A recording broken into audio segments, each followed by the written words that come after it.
காலை உணவு, மதிய உணவு, இரவு உணவு. காலை உணவு எடுத்துக்கிட்டோம் அப்படின்னா ரொம்ப நெடுங்காலமாக நாம் மிக சிறப்பித்து சொன்ன விஷயம் இட்லி.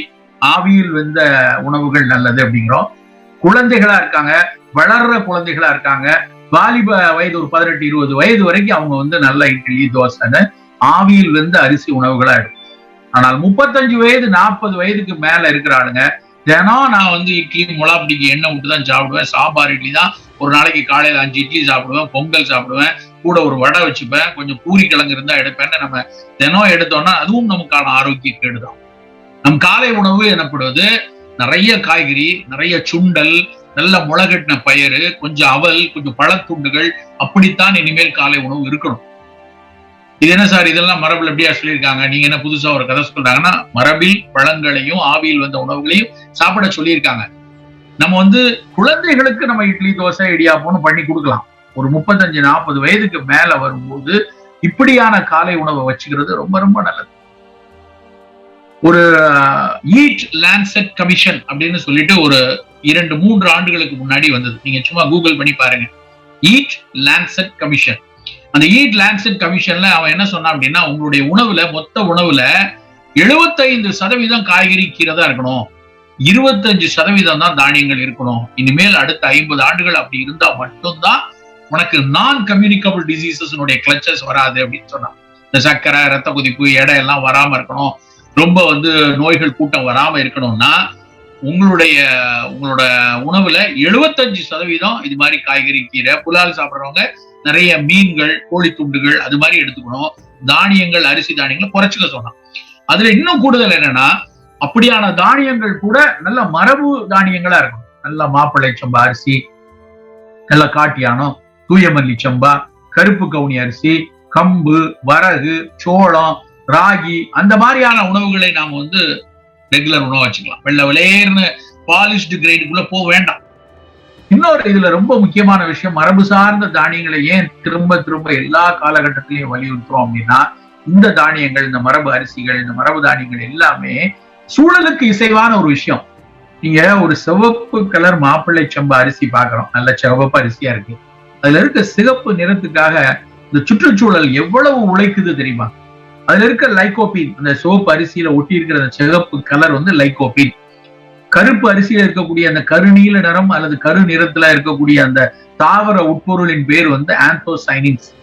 அந்த ஆந்தோசைனின்ஸ், லைகோபின்லாம் அந்த அரிசியில சேர்றதுக்கு அந்த தாவரத்தினுடைய வேர் முடிச்சுகள்ல இருக்கக்கூடிய ஏராளமான பூஞ்சைகளும் அந்த மண்ணில் இருக்கக்கூடிய நுண்ணுயிரிகளும் கடுமையாக உழைத்தால் மட்டும்தான் இந்த கதிருக்குள்ள, அந்த தானியத்துக்குள்ள அந்த நிறமிச்சத்தை கொண்டு போய் சேர்க்க முடியும். நாம புற்றுநோய் வராமல் இருக்க, நமக்கு பல நோய்கள் வராமல் இருக்க, நமக்கு செல்களில் அழிவு ஏற்படாமல் இருக்க, நமக்கு செல்களுக்கு இடையில் ஆக்சிஜன் கூறுகள் போய் இருந்து அதனால் ஏற்படக்கூடிய செல் அழிவை தடுப்பதற்கு ஒரு ஃப்ரீ ராடிக்கல் ஸ்கேவெஞ்சிங் பண்ணுவதற்கான உழைப்பை நம் கண்ணுக்கு தெரியாமல் நம்முடைய வேர், தாவரத்தினுடைய வேர் முடிச்சுகள்ல இருக்கக்கூடிய பூஞ்சையும் நுண்ணுயிரியும் செய்யுது அப்படின்னா நம்மலாம் அதையெல்லாம் போற்றி வணங்கணுமா வேண்டாமா? ஆனா நாம கொண்டு போய் அதுல டிஏபி உரத்தை போடுறேன், பூச்சிக்கொல்லியை போடுறேன், அதை பண்ணா அந்த உரங்கள்ல போடும்போது அவை எல்லாம் அழியும் போது நமக்கு அந்த ஒரு பக்கம் அந்த சூழலில் ஒரு ஈக்காலஜிக்கல் இம்பேலன்சஸ் உருவாகும். நண்பர்களை நல்லா புரிந்து கொள்ளணும், எல்லாவற்றிற்குள்ளேயும் ஒரு ஒற்றுமை இருக்கு. நாம நல்ல உணவை தேர்ந்தெடுக்க சூழலுக்கு இசைவான உணவை தேர்ந்தெடுக்க நம் உடல் உறுதியாகிறது, அந்த சூழலும் சிறப்பாக இருக்கிறது. புதிய தொற்றுயிர்கள் வரல, அப்படியே ஒருவேளை தொற்றுயிர்கள் வந்தாலும் அது உடலை நம்ம எந்த விதத்திலும் தீங்கு செய்யாது. அப்ப நல்ல உணவு எனப்படுவது வாய்க்கு ருசியானது மட்டும் அல்ல, மனதுக்கு களிப்பாக இருப்பது மட்டும் அல்ல, உடலை தேற்றுவதும் இந்த மண்ணுக்கு சீராக இருப்பதும் தான். இதுல நம்ம ஒரு விஷயத்தை கவனிக்கணும். தமிழ் சமூகம் உணவெனப்படுவதுன்னா என்ன, டிஃபைன் ஃபுட் அப்படின்னு சொல்லி கூகுள் பண்ணி பாருங்க, பல விஷயங்கள் வரும்.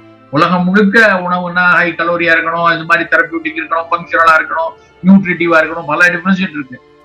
2000 வருஷத்துக்கு முன்னாடி நம்ம தமிழ் சமூகம் சொல்லியிருக்கு, உணவெனப்படுவது நிலத்தோடு நீரே. அவ்வளவுதான். இந்த நிலம் சரியாக இருக்கணும், நீர் சரியா இருக்கணும், அதுதான் சரியான உணவை கொடுக்க முடியும் என்ற புரிதல் நம்மகிட்ட இருந்ததுனாலதான் உணவெனப்படுவது நிலத்தோடு நீரே அப்படின்னு சொன்னாங்க.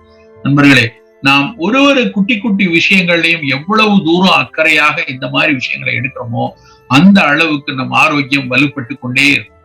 சோ தானியங்கள், காய்கறிகள் இவையெல்லாம் முடிஞ்ச வரைக்கும் ரசாயன கலப்பு இல்லாமல் நம்ம சார் இதெல்லாம் சாத்தியமா சார், இயற்கை விவசாயங்கள்லாம் எந்த அளவுக்கு பேச்சளவுல இருக்கு அப்படின்னு நம்ம பேசிக்கொண்டு அலட்சியப்பட்டு கொண்டிருக்கோம். அப்படி கிடையாது, சாத்தியம். ஒரு கூட்டுறவாக அதை செய்யும் பொழுது சாத்தியம். இன்னைக்கும் அத்தனை தானியங்களையும் முடிந்த வரைக்கும் காய்கறிகளையும் கருப்பட்டியிலிருந்து எண்ணெயிலிருந்து தானியங்களையும் எங்களால் பெற முடிகிறது. கூட்டுறவு அமைப்பா செய்யறோம். அங்கங்க இருக்கக்கூடிய விவசாயிகளும் இது மாதிரி சாப்பிடக்கூடியவங்களும் எல்லாம் ஒன்னா சேர்ந்து நீ உற்பத்தி பண்ணித்தான் நான் வாங்கிக்கிறேன் அப்படின்னு நேரடியாக செய்யும் பொழுது அது சாத்தியமாக இருக்கு.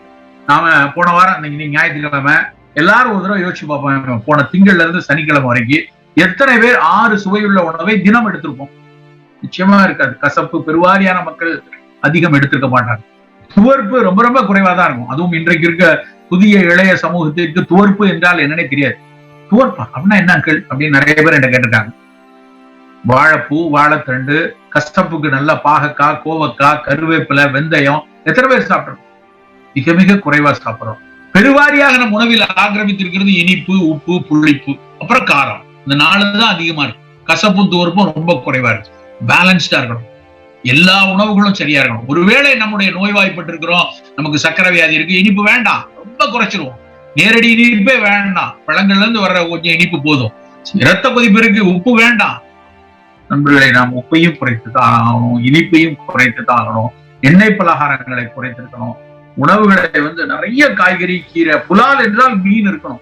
புலால்னா மீன் தான் முதல் தேர்வா இருக்கணும். அப்புறம் நாட்டுக்கோழி கொஞ்சம் எடுத்துக்கொள்ளலாம். அதிகம் எடுத்துக்கொள்வது மீன்களாக இருந்தால்தான் உடலுக்கு நல்லதா இருக்கும். ஸ்பைசஸ், மணமூட்டிகள் நமக்கு கிடைச்சிருக்க ஒரு மிகப்பெரிய வரப்பிரசாதம். எல்லா வகையிலையும் மஞ்சள், இஞ்சி, பூண்டு, வெந்தயம், கருவேப்பிலை, சீரகம், பெருஞ்சீரகம், சோம்பு, அந்த அன்னாசி பூ, லவங்கப்பட்டை, சாதிக்காய், ஜாதிபத்திரி, எல்லா மசாலா பொருட்களும் வெறுமன பிரியாணியை ஸ்மெல்ல தூக்குறதுக்காக மட்டும் இல்ல. அவை ஒவ்வொன்றும் ஏதாவது ஒரு வகையில உடலுக்கு ஆரோக்கியத்துக்கு நலம் பயக்க முடியும். அன்னாசி பூ அப்படிங்கிற அந்த ஸ்டார் அனைஸ்மாங்க, நட்சத்திர வடிவுல இருக்கும். பிரியாணிக்கு மேல அலங்காரத்துக்கு வச்சிருப்போம். நம்ம எல்லாம் அலங்காரத்துக்கு வச்சிருப்போம் நினைக்கிறோம், இல்லைன்னா அந்த மனத்துக்கு நினைக்கிறோம். ஆனா அந்த அன்னாசி பூல அசமல்டா வீர் அப்படின்னு இன்னைக்கு விக்கிறான டேமிஃப்ளூன்னு ஒரு மாத்திரை, டெங்கிக்கெல்லாம் அதுதான் உயிர்காப்பு மருந்தா இருந்துச்சு. ஈவன் கோவிட்ல கூட டேமிஃப்ளூ எழுதுறவங்க இருக்காங்க. அந்த மருந்தை கண்டுபிடித்தது, அந்த மருந்தை பிரிச்சு எடுத்ததே அன்னாசி பூல இருந்துதான். அதுல இருந்து ஷிகிமிக் ஆசிட பிரிச்சு அதுல இருந்து அசமல்டா வீரை பிரிச்சு கொடுத்தாங்க. மஞ்சள் அதுல இருக்கக்கூடிய அந்த குர்குமினாய்டு லங்ல இருக்கக்கூடிய ஒரு இன்டஸ்டிஷியல் இதுல நடக்கிற இன்ஃப்ளமேஷன், அதுல இருக்கக்கூடிய சைட்டோகைன் ஸ்டார்ம்ல எவ்வளவு தூரம் அதை கட்டுப்படுத்துறதெல்லாம் இன்னைக்கு ஆர்டிகிள் வராங்க. நம்ம அதை மாத்திரையா வர்றது, அதை ஒரு தெரபியூட்டிக் வேக்சினா வர்றதெல்லாம் பின்னாடி இருக்கட்டும். நம்ம உணவுல அன்றாடம் கொஞ்சம் மஞ்சளை எடுத்துக்கொள்ளுங்க. புற்றுநோய்கள்ல இருந்து தொற்று நோய்கள் வரைக்கும் அத்தனைக்கும் பயன்படக்கூடிய ஒரு விஷயமா இன்னைக்கு மஞ்சள் அறியும். மிளகு பல நேரம் அதை ஒரு சளிக்கு போக்கும், ஒரு அலர்ஜி போக்கும் தான் நம்ம நினைச்சிட்டு இருந்தோம். ஆனா அது ஒரு மிகப்பெரிய பயோ என்ஹான்சர். ஒரு மருந்தோட இன்னொரு உணவோட மிளகுத்தூள் சேரும் போது அந்த சேரக்கூடிய உணவினுடைய தெரபியூட்டிக் பெனிஃபிட்டை உடலுக்குள்ள சேர்க்கக்கூடிய ஆற்றல் மிளகுக்கு அதிகம். அதாவது உடம்புக்குள்ள பல பேரியர்ஸ் இருக்கு. நம்ம சாப்பிடக்கூடிய உணவுல சில சத்துக்கள் மட்டும்தான் உடல் வழியாக உறிஞ்சப்பட வேண்டும் அப்படின்னு ஒரு இயற்கை கட்டமைப்பு இருக்கு. மருந்து போனா கூட அது உட்கிரகிக்கிறதுக்கான அமைப்பை உருவாக்குறது மிளகுதான் என்று கண்டறிந்து சொல்றாங்க. இன்னைக்கு பல நவீன மருந்துகளை, பல நவீன மருந்து சிரப்ஸ்ல அந்த மருந்து நல்லா உட்கிரகிக்கப்படணும் அப்படிங்கிறதுக்காக மிளகை சேர்க்கக்கூடிய விஞ்ஞானம் கூடியிருக்கிறது. பயோ என்ஹான்சர் அப்படிங்கிறதுனால நாம சாப்பாடுல அழகா வீட்டுல அம்மா ஒரு 1/2 டம்ளர் பால்ல கொஞ்சம் மஞ்சத்தூளும் மிளகு தூளும் போட்டு கொடுப்பாங்க. காய்கறி மேல மிளகு தூளை தூவி கொடுப்பாங்க. அது வெறும் காரத்துக்காக மட்டுமல்ல, அந்த மஞ்சள் அந்த பால்ல இருக்கக்கூடிய கொழுப்போடு சேர்ந்து உடல்ல முழுசா உட்கிரகிக்கிறதுக்கு அந்த மிளகு தூள் பயன்படும். இப்படி ஸ்பைசஸ் நிறைய எடுத்துக்கும். சீரக தண்ணி ரெகுலரா எடுத்துக்கும். இந்த சீரக தண்ணி, இந்த பெருஞ்சீரகம், இந்த ஜாதிக்காய், இந்த மஞ்சள், இந்த மிளகு, இந்த இஞ்சி சாறு, இந்த கொத்தமல்லி கஷாயம், இதுக்கெல்லாம் இன்னொரு பேர் ப்ரீபயாட்டிக். உடல்ல இருக்கக்கூடிய நல்லது செய்யக்கூடிய பாக்டீரியாவுக்கு துணை இருக்கக்கூடிய மணமூட்டிகள். அதாவது இந்த மணமூட்டிகள் எடுக்கிறதுனால நம்ம குடல்ல இருக்கக்கூடிய பாக்டீரியா, அதை கட் பயோட்டா அப்படிம்பாங்க. கட் பயோ இல்லைன்னா கட் பயோட்டா இல்லைன்னா இன்னொரு பேர் செகண்ட் ஜீனோம் அப்படிம்பாங்க. இந்த செகண்ட் ஜீனோம் நான் ஜேவிலாம் காலேஜ்ல படிக்கிற நேரத்துல நல்லா சாப்பிட்டா சீரணம் நல்லா இருக்கும், மெட்டபாலிசத்துக்கு நல்லதுன்னு மட்டும் தான் படிச்சோம். ஆனா இன்றைய அறிவியல் என்ன சொல்லுது தெரியுமா? இந்த மாதிரியான மணமூட்டிகள் ப்ரீபயாட்டிக் எடுக்க அவை குடல்ல உறிஞ்சப்பட்டு மூளையில் சுரக்கக்கூடிய புரதங்களோடு இந்த கட் பயோம்ல இருக்கக்கூடிய பாக்டீரியாவுடைய mRNA தொடர்போடு இருக்கு கண்டுபிடிச்சிட்டாங்க. ஆட்டிசம் நோய்க்கு நம்ம எல்லாம் கை பிசைந்து நின்று கொண்டிருக்கிறோமே, என்ன செய்ய முடியும் அப்படின்ட்டு அந்த ஆட்டிசம் நோய்க்கு கூட வயிற்றில் இருக்கக்கூடிய அந்த பாக்டீரியாக்களை நல்லா வைத்திருப்பதன் மூலமாக அந்த நோயை சீர் செய்யலான்னு இன்னைக்கு ஒட்டுமொத்த ஆய்வுகளும் நடந்து கொண்டிருக்கிறது. அப்போ நம் உடலுக்கு உள்ள இருக்கக்கூடிய நல்லது செய்யக்கூடிய பாக்டீரியாக்களுக்கும் தீங்கு செய்யாத உணவு இருக்கணும். வெளியில இருக்க மண்ணுக்கு மட்டும் இல்ல, நான் வெளியில இருக்கக்கூடிய உரத்தை போட்டு குப்பையை போட்டு கண்ணாமண்ணான குப்பையில உரத்தையும் ரசாயனங்களையும் போட்டு அந்த மண்ணை சிதைத்தால் அதுவும் தவறு. அதே மாதிரி நம் குடலை சிதைத்தாலும் அது தவறு. அந்த மாதிரி சிதைக்காத ஒரு நல்லுணவை நாம் தேர்ந்தெடுத்து நாம் சாப்பிட்டாக வேண்டிய கட்டாயத்தில் இருக்கிறோம். நண்பர்களே, நம்முடைய அடுப்பங்கரையில் நாம் கூடுதலாக செலவழிக்கக்கூடிய 20 நிமிடங்கள் நம் ஆயுட்காலத்தில் கூடுதலாக 20 வருடங்களை தரும். எதை எடுத்தாலும் அமேசான்ல ஆர்டர் போட்டு, ஸ்விக்கில ஆர்டர் போட்டு டக்குன்னு வாங்கி ஊரடங்கா நான்லாம் அடங்கி இருக்க மாட்டேன், போன் பண்ணா வீட்டுக்கு அந்த மெஸ்ல இருந்து நல்ல இந்த சாப்பாடு வரும்னு வாங்கி சாப்பிடக்கூடிய பழக்கத்திலிருந்து வெளியே வரணும்.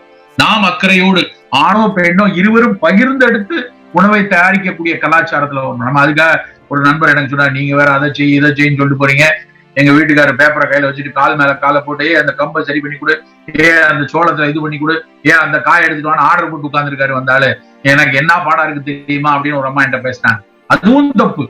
நாம் முழுமையாக ஆணும் பெண்ணும் சேர்ந்து நம்முடைய தலைமுறை நலமாக இருக்க வேண்டுங்கிற அந்த ஒரு பங்களிப்பையும் நாம் சேர்ந்து எடுக்கணும். அப்படி ஒரு நல்ல உணவுக்கான ஒரு மெனக்கடலும் கரிசனமும் மட்டும்தான் நம் நலவாழ்வுக்கு திட்டமாக